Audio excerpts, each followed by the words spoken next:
Hi guys, welcome to Sweety Kitchen. నేను మీ బాను. ఈరోజు మన స్వీటీ కిచెన్లో హెల్తీగా హై ప్రోటీన్ బ్రేక్ఫాస్ట్ రెసిపీని అయితే షేర్ చేయబోతున్నాను. స్ప్రౌట్స్తో దోశ రెసిపీని అయితే ప్రిపేర్ చేసుకుందామండి. మొలకెత్తిన గింజలతో హెల్తీగా మనము దోశల్ని ఎలా ప్రిపేర్ చేసుకోవాలో ఈ వీడియోలో అయితే చూపించబోతున్నాను.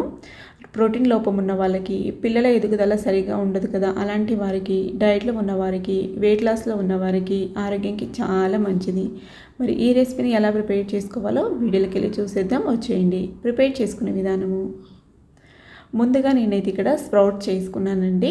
అలసందలు, శనగలు, అలాగే అనుములు, ఈ 3 రకాలుగా స్ప్రౌట్స్ అయితే చేసుకున్నాను. ఈ విధంగా చూడండి, ఈ విధంగా మొలకలు బాగా వస్తేనే మనకి చాలా మంచిగా పోషకాలు అయితే అందుతాయి అన్నట్టు. అలాగే 1 గ్లాసు బియ్యం కూడా ఓవర్ నైట్ నానబెట్టుకున్నాను. చూడండి, ఇప్పుడు ఈ రెండిట్లో వాటర్ అన్ని సపరేట్ చేసేసుకుందాం. స్ప్రౌట్స్ని ఒక బౌల్లోకి తీసేసుకుందాం వాటర్లో నుంచి. ఈ విధంగా స్ప్రౌట్స్తో మనము వారానికి ఒక్కసారైనా తింటూ ఉంటే చాలా మంచిదండి. స్ప్రౌట్స్ డైరెక్ట్గా తినని వాళ్ళు ఈ విధంగా ప్రిపేర్ చేసుకోవచ్చు అన్నట్టు. బియ్యాన్ని కూడా వాటర్లో నుంచి సపరేట్ చేసేసుకొని రెండింటిని మిక్స్ చేసుకుందాం. ఇప్పుడు ఒక మిక్సీ జార్ తీసుకొని అందులోకి వేసేసుకోవాలి. ఇందులోనే చిన్నగా అల్లం ముక్కలు కూడా కట్ చేసి వేసేసుకొని కొత్తిమీర కూడా వేసుకుందాం కాస్త. ఇప్పుడు కోర్సుగా మిక్సీ పెట్టుకొని తగినన్ని కొన్ని నీళ్లు వేసేసుకుంటూ పిండిని దోశ బ్యాటర్ లాగా మెత్తగా మిక్సీ పట్టుకోవాలి. ఒక మిక్సింగ్ బౌల్ తీసుకొని అందులోకి బ్యాటర్ని అయితే వేసేసుకుందాం. చూడండి, ఈ విధంగా ఉండాలి. మనం ఇక్కడ వంట సోడా కూడా వేయాల్సిన అవసరం లేదండి.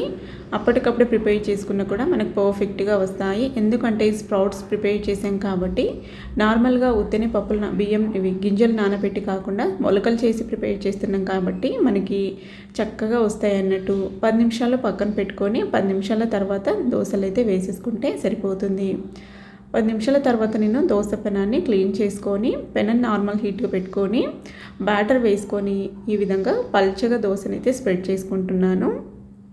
ఎడ్జెస్కి కొద్దిగా మిడిల్లోకి ఆయిల్ వేసేసుకొని పెనంని అన్ని వైపులా అడ్జస్ట్ చేసుకుంటూ దోశని అన్ని సైడ్ల బాగా కాల్చుకోవాలి. టేస్ట్ కూడా చాలా బాగుంటాయి, ఆరోగ్యం కూడా చాలా మంచిదండి. స్ప్రౌట్స్తో ఈ విధంగా అప్పుడప్పుడు ప్రిపేర్ చేసుకొని తినడం వల్ల పిల్లల్లో పెద్దల్లో ప్రోటీన్ లోపం కూడా ఉండదన్నట్టు, మనకు కావాల్సిన ప్రోటీన్స్ కూడా అందుతాయి. చూడండి, ఈ విధంగా ఎర్రగా కాల్చుకున్నామంటే సరిపోతుంది. చూసారు కదా, మనం పిండిని పులియబెట్టకున్నా కూడా మనకి పులియబెట్టిన పిండితో దోశలు ఎలా ప్రిపేర్ చేసుకుంటామో అదే విధంగా వచ్చాయి. టేస్ట్ కూడా అంతే బాగుంటాయండి. చూడండి, ఈ విధంగా మళ్ళీ రెండే సైడ్ కాల్చుకోవాల్సిన అవసరం ఏం లేదు. సర్వింగ్ ప్లేట్లోకి సర్వ్ చేసేసుకుందాం. ఇదే విధంగా అన్ని దోశల్ని ప్రిపేర్ చేసేసుకోవాలి. టేస్టీగా, హెల్తీగా, హై ప్రోటీన్ దోశలు అయితే రెడీ అయిపోయినాయి.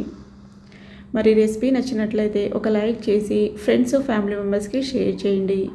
ఇలాంటి మరిన్ని హెల్తీ రెసిపీస్ కోసం స్వీటీ కిచెన్ని సబ్స్క్రైబ్ చేసుకొని ఫాలో అవ్వండి.